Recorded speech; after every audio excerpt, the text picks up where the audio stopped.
Hi friends, எல்லோரும் எப்படி இருக்கீங்க? நான் தான் உங்கள் வினிபாலா. சரி வாங்க, இன்றைக்கி கதைக்குள்ளே போயிடலாம். கதை நேம் என்ன அப்படி சொல்லி பார்த்தீங்கன்னா, மாவீரனின் மந்திரவாளும் மதிக்கட்ட அரசியும் அப்படின்ற கதை தான். ஒரு ஊரில் ஒரு அரசி இருக்கா. அவள் தன்னோட நாட்டில் எல்லாமே பெண்கள் தான், ஆண்கள்லாம் அவங்களுக்கு அடிமையாக தான் இருக்கணும். பெண்கள் பார்க்கக்கூடிய வேலையெல்லாம் ஆண்கள் தான் பார்க்கணும், ஆண்கள் பார்க்க வேண்டிய வேலையெல்லாம் பெண்கள் தான் பார்க்கணும். பெண்கள் தான் இந்த நாட்டில் உயர்ந்த இடத்துல இருக்கணும், ஆண்கள்லாம் அவங்களுக்கு கீழே தான் இருக்கணும் அப்படின்ற மாதிரி ஒரு சட்டம் போட்டு வச்சுருக்கா. அவள் ரொம்ப கொடூரமான ஆளாக இருக்கிறா. அப்போ அந்த நாட்டில் ஆண்களை வெளியிலேருந்து என்ன பண்ணுவாங்க அப்படின்னா, பிடிச்சிட்டு இந்த நாட்டில் அடிமைகளாக விற்கிற பழக்கமும் இருந்துக்கிட்டே இருக்குது. அப்படி ஒரு 2 பெண்கள் இந்த நாட்டில் இருக்காங்க. அதாவது ஆண்களை வெளியிலேருந்து பிடிச்சிட்டு இங்கே அதாவது வெளியில் இருக்கக்கூடிய நாட்டிலேருந்து என்ன பண்ணுறது, அவங்கள பிடிச்சிட்டு கடத்திட்டு இந்த நாட்டில் என்ன பண்ணுவாங்க அப்படின்னா, அடிமைகளாக விற்றுக்கிட்டு இருந்திருக்காங்க. அப்போ அதில் ஒரு பெண் யார் அப்படி சொல்லி பார்த்தீங்கன்னா, இந்த இளவரசியோட உளவாளியாக தான் இருக்கக்கூடியவ. அந்த நாட்டில் என்ன நடக்குது எல்லாத்தையுமே அந்த இளவரசிக்கிட்ட சொல்லக்கூடிய ஒரு தூதுவராக இருக்கா.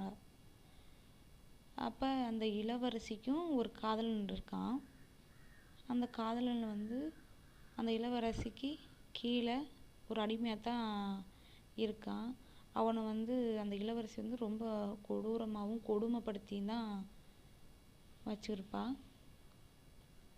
இருந்தாலும் அந்த காதலன் என்னென்னா அவளை விட்டு போகாமல் தான் இருப்பான். ஏன்னா அந்தளவுக்கு அந்த இளவரசியை அவன் லவ் பண்ணியிருப்பான்.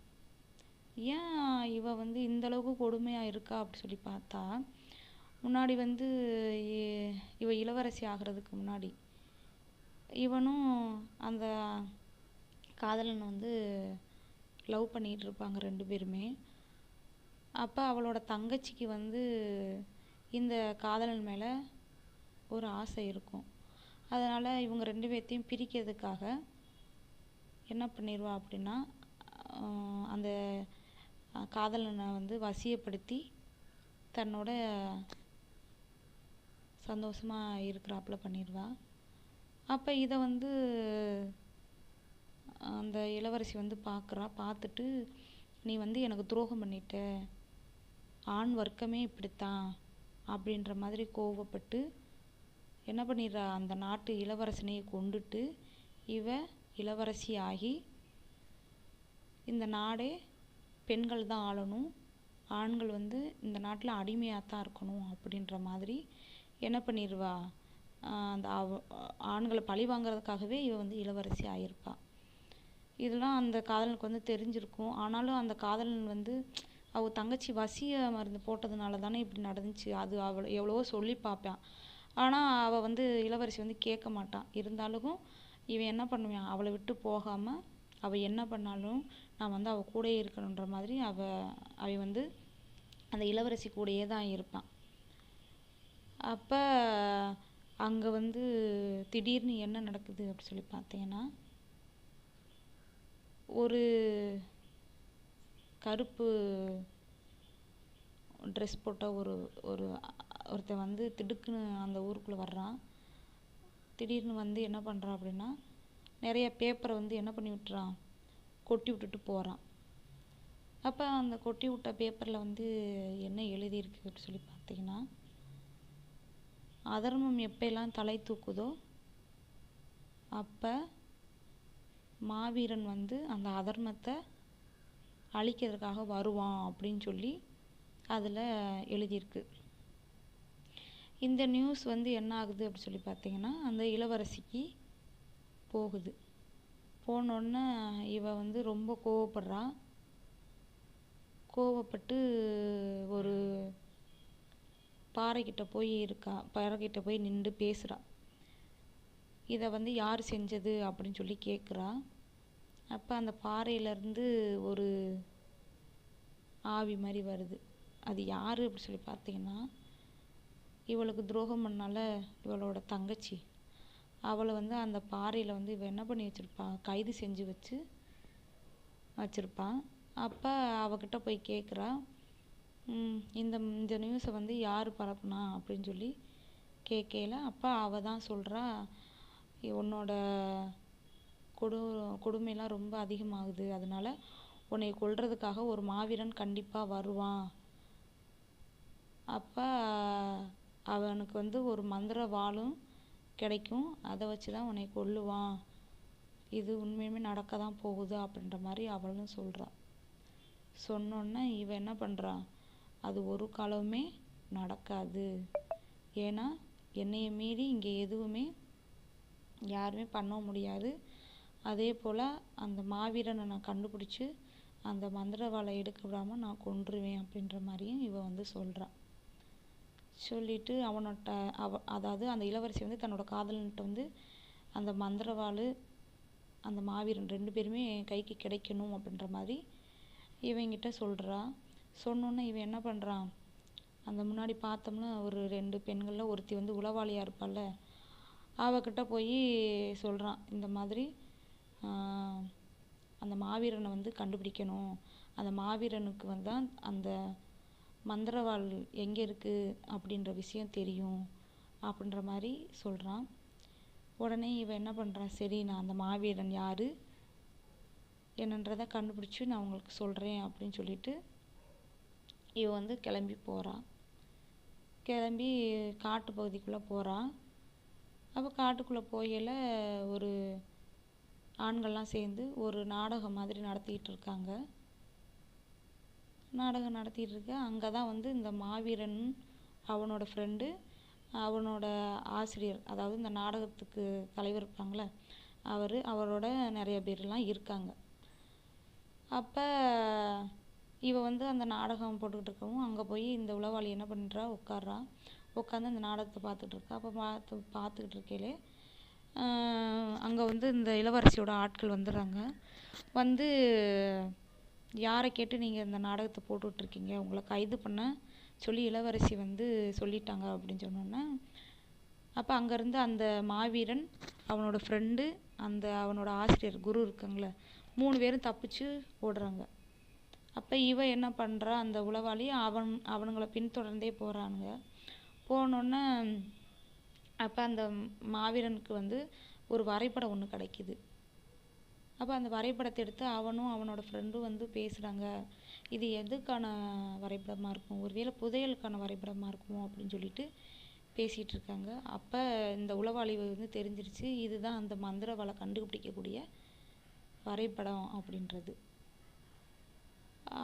அப்போ இவ வந்து என்ன பண்ணுறா, அந்த வரைபடத்தை வந்து என்கிட்ட கொடுங்க அப்படின்ற மாதிரி அவனுங்கக்கிட்ட கேட்குறா. ஆனால் அவனுங்க என்ன பண்ணுறானுங்க, இதை வந்து எங்களால் கொடுக்க முடியாது, நாங்கள் வந்து புதையலுக்கான பாதை நாங்கள் தான் போவோம் அப்படின்ற மாதிரி சொல்கிறான். சொன்னோன்னே இவன் என்ன சொல்கிறா, இல்லை அதை வந்து கண்டுபிடிக்கிறத நானும் வந்திருக்கேன், நான் வந்து அதை வந்து எடுத்து தரேன் அப்படின்ற மாதிரி சொல்கிறான். சரி அப்படின்னா நாங்களும் உங்கள் கூட வர்றோம் அப்படின்ற மாதிரி அவனுங்களும் சொல்கிறாங்க. சொல்லிக்கிட்டு இருக்கையிலே இன்னொரு பொண்ணு சொன்னா, 2 பேர் சொன்னா, 2 பேர் வந்து அடிமைகளை வாங்கிட்டு வந்து விற்பாங்கன்னு, அதில் இன்னொருத்தி அவளும் வந்து இந்த உளவாளி பெண் இருக்காள், அவள் பின்னாடியே வந்திருப்பா. அப்போ அவளும் வந்து நானும் உங்களை கூட்டிகிட்டு போகிறேன் அப்படின்ற மாதிரி 2 பேர் இவளும் சொல்கிறான். உடனே நீ எப்படி இங்கே வந்த அப்படின்னு இந்த உளவாளி பெண் கேட்குறா. நீ வந்து அந்த மாவீரனை கண்டுபிடிக்கத்தானே வந்திருந்த, அது எனக்கு தெரியும், நானும் வந்து உன் கூட வர்றேன், அப்போ தான் வந்து நாம் வந்து அந்த இதை கண்டுபிடிச்சி இளவரசிகிட்ட வந்து சொல்ல முடியும் அப்படின்ற மாதிரி இவ வந்து அவளோட சேர்ந்து பேசுகிறா. அப்போ அவள் கோவப்படுறா, நீ கோவப்பட்டேன்னா எல்லா விஷயமும் அவனுங்களுக்கு தெரிஞ்சிடும், அப்போ அவனுங்க வந்து என்ன பண்ணிடுவானுங்க, அந்த வரைபடத்தை கொடுக்க மாட்டாங்க அப்படின்ற மாதிரி சொல்லி 2 பேரும் சமாதானமாகி அப்போ அவங்கக்கிட்ட பேசுகிறாங்க, சரி வாங்க உங்களையும் நாங்கள் வந்து அந்த புதையல் இருக்கிற இடத்துக்கு கூட்டிகிட்டு போகிறோம் அப்படின்ற மாதிரி சொல்கிறா. சொன்னோன்னே இவங்க இப்போ 4 பேரும் கிளம்புறாங்க. கிளம்புனோன்னே அப்படியே காட்டுக்குள்ளே போயிட்டே இருக்காங்க. காட்டுக்குள்ளே போகையில் திடீர்னு அங்கே வந்து மண்ணுக்குள்ளேருந்து ஏதோ ஒரு ஒரு உருவம் மாதிரி வந்துட்டு வந்துட்டு போகிற மாதிரி தெரியுது. அப்போ இவனுங்க வேகமாக ஓடுறாங்க. ஓடிட்டு இருக்கையிலே டக்குன்னு அந்த மாவீரனும் அந்த உளவாளி பெண் இருக்காங்களா, அவங்க 2 பேரும் ஒரு தனி குகைக்குள்ளேயும், மாவீரனோட ஃப்ரெண்டும் இன்னொருத்தி இருந்தால அவங்க 2 பேரும் தனியாக ஜோடி ஜோடியாக விழுக ஆரம்பிச்சிட்டாங்க. அப்போ இந்த மாவீரனும் இந்த உளவாளி விழுந்த குகையில் வந்து இந்த காட்டுவாசியெல்லாம் இருப்பாங்கள்ல, அவங்க இருப்பாங்க. அப்போ அவங்க வந்து இவங்கக்கிட்ட வந்து பேசுவாங்க. நாங்கள் வந்து மனுஷங்க தான், ஆனால் இந்த இளவரசி எப்போ வந்து ராஜ்ஜியத்துக்கு வந்தாலோ அப்போலேருந்து எங்களோட சந்தோஷமே போயிடுச்சு. எங்களை வந்து எங்கள் மனைவியோட சேர்ந்து இருக்கவே விட மாட்டேன்றா. அதனால தான் நாங்கள் வந்து இந்த மாதிரி குகையில் வந்து அவளுக்கு தெரியாமல் வாழ்ந்துக்கிட்டு இருக்கோம் அப்படின்ற மாதிரி சொல்கிறான். சொன்னோன்னே இவனுங்க வந்து என்ன பண்ணுறாருங்க, அவங்ககிட்ட நல்லா ஜாலியாக பேசி அன்னைக்கு நைட்டு வந்து அவங்களோடையே கழிச்சிடுறாங்க. அப்போ பேசிக்கிட்டு இருக்கையில என்ன ஆகுது, இந்த உளவாளி பெண்ணுக்கும் அந்த மாவீரனுக்கும் என்ன ஆகுது, காதல் வர ஆரம்பிச்சிருச்சு. அதே போல் அந்த சைடு அவனோட ஃப்ரெண்டுக்கும் இன்னொருத்தி இருந்தாலும் அவளுக்கும் வந்து என்ன ஆகுது, காதல் வர ஆரம்பிச்சிருச்சு. அப்போ அடுத்த நாள் என்ன ஆகுது அப்படின்னு சொல்லி பார்த்தீங்கன்னா, இவங்க எல்லாரும் சேர்ந்து ஒன்று சேர்ந்து, அதாவது பார்த்துக்குருவாங்க ஒருத்தவங்க தனித்தனி கோயிலில் தானே விழுந்தாங்க. இப்போ இவங்க 4 பேரும் ஒன்றா பார்த்துறாங்க. பார்த்துட்டு சரி நம்ம வந்து இங்கேருந்து கிளம்பலாம் அப்படின்ட்டு கிளம்பி போகிறாங்க. போகையில் தான் ஒரு வழி இருக்குது.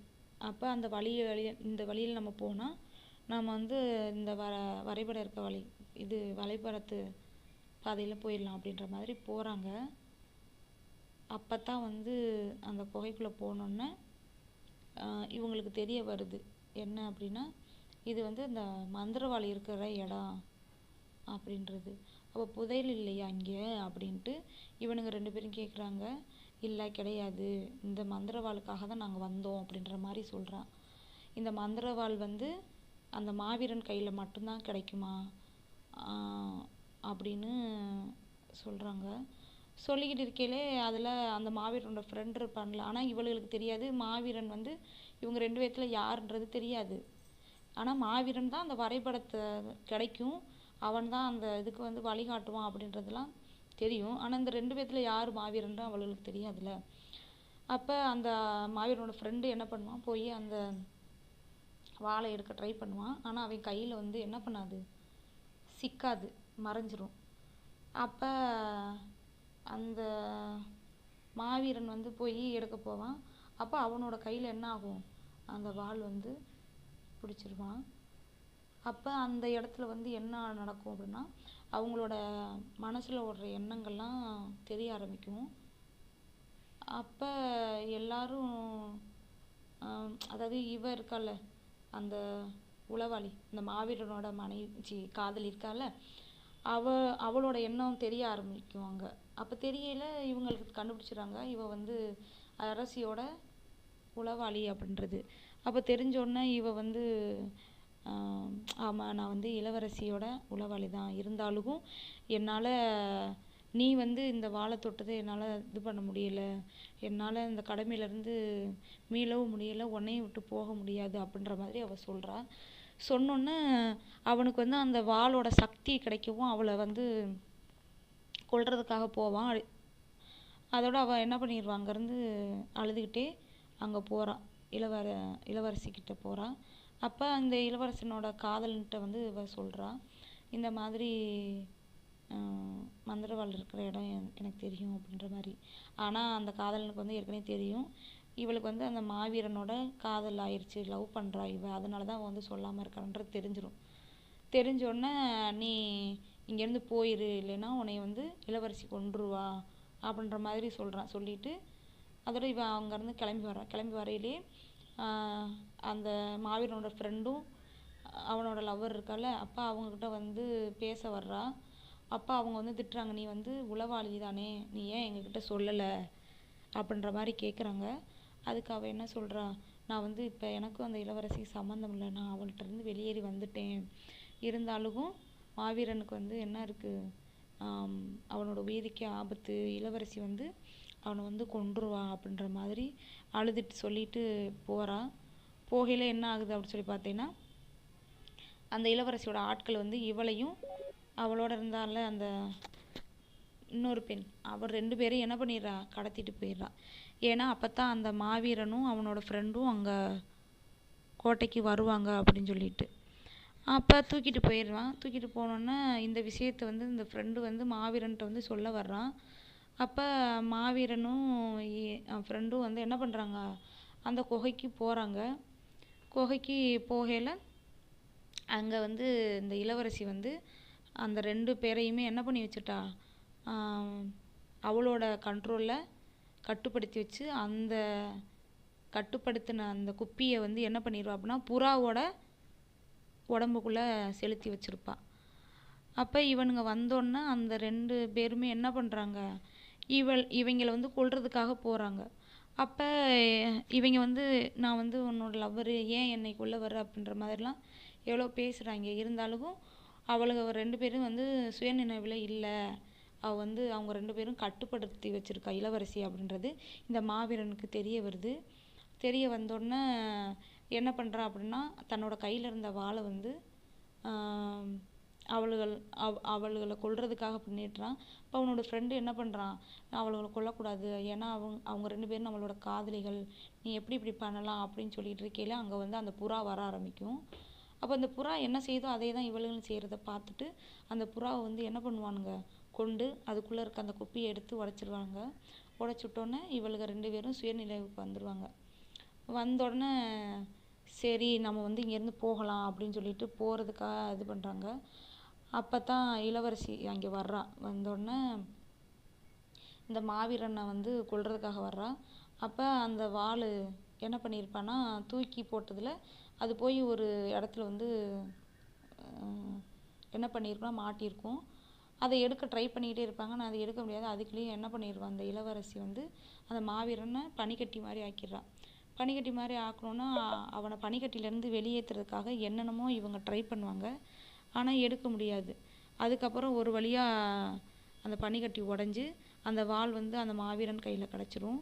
கிடைச்சோன்னே என்ன பண்ணிடுவான், வந்து அவளை கொலை பண்ணுறதுக்காக போவான். இருந்தாலும் அவனை கொலை பண்ண முடியாது. ஏன்னா இந்த இளவரசி வந்து அந்த 2 காதலையுமே தன்னோட உடம்புக்குள்ளே வந்து என்ன பண்ணிக்கிடுவா, இழுத்துக்கிடுவா. அப்போ அங்கே வந்து அந்த இளவரசியோட காதலன் வருவான். வந்து இந்த மாவீரன்ட்ட நீ அவளை கொன்று, இல்லைன்னா அவள் வந்து காதலிகளை வந்து கொன்றுவான் அப்படி சொன்னோன்னா இந்த மாவீரன் வந்து வேகமாக அவளை குத்த போயிட்டு இருப்பான். அப்போ என்ன பண்ணுவான், அந்த காதலன் வந்து ஊட வந்து விழுந்தோடனே என்ன ஆயிரும் அப்படின்னா அவன் உடம்புல கத்தி வந்து குத்திடும். குத்துனோடனே என்ன ஆகும் அப்படின்னா இவன் அந்த இளவரசிக்கிட்ட போய் அவங்க 2 பேரையும் என்ன பண்ணிடுவான், அவங்க 2 பேரையும் அந்த இளவரசியோட உடம்புல இருந்து பிரித்து விட்டுட்டு இவன் அந்த கத்தி குத்தி வெளியில் வந்திருக்கும்ல அதால் என்ன பண்ணிடுவான், அந்த இளவரசியை கட்டி பிடிச்சிடுவான். கட்டி பிடிச்சோன்னே அந்த கத்தி வந்து இளவரசியும் சேர்த்து குத்திடும். குத்துனோன்னே அப்போ தான் அந்த காதலன் வந்து சொல்லுவான், நான் வந்து மனசால் உன்னை மட்டும்தான் நினச்சிக்கிட்டு இருந்தேன், ஆனால் உன் தங்கச்சி தான் இந்த தப்பை பண்ணுனா, எனக்கு இதுக்கும் எந்த சம்மந்தமும் இல்லை, நான் இது வரைக்கும் உன்னைய மட்டும்தான் விரும்பிக்கிட்டு இருக்கேன், கடைசி வரைக்கும் உன் கூட தான் வாழணும்னு நான் நினச்சிக்கிட்டு இருக்கேன் அப்படின்ற மாதிரி அவன் வந்து சொல்லுவான். அப்போ தான் அந்த இளவரசிக்கு வந்து புரியும். உடனே தான் வந்து ரொம்ப தப்பு பண்ணிட்டேன் அப்படின்றத மனசால் திருந்துவான். திருந்தோன்னே 2 பேருமே கீழே விழுந்து இறந்துடுறாங்க. அதுக்கப்புறம் அந்த மாவீரனும் அவனோட காதலையும் என்ன பண்ணுவாங்க, இளவரசி ஆகணும். ஆனால் அவங்க வந்து தன்னோட ஃப்ரெண்டு வந்து இளவரசன் ஆக்கிட்டு அவங்க 2 பேரும் நாங்கள் வந்து தனிமையாக வாழணும் ஆசைப்படுறோம்னு கிளம்பிடுவாங்க. அதுக்கப்புறம் அந்த ஃப்ரெண்டும் அவனோட லவ்வரும் சேர்ந்து தான் அந்த நாட்டையே ஆண்டுக்கிட்டு இருப்பாங்க. அவ்வளோதான். கதை பிடிச்சிருந்தா லைக் பண்ணுங்கள், ஷேர் பண்ணுங்கள், சப்ஸ்கிரைப் பண்ணுங்கள். ஓகே, அடுத்து நம்ம வீடியோ நாளைக்கு பார்க்குறதுக்காக நோட்டிஃபிகேஷன் ஆன் பண்ணி வச்சுக்கோங்க. பாய்.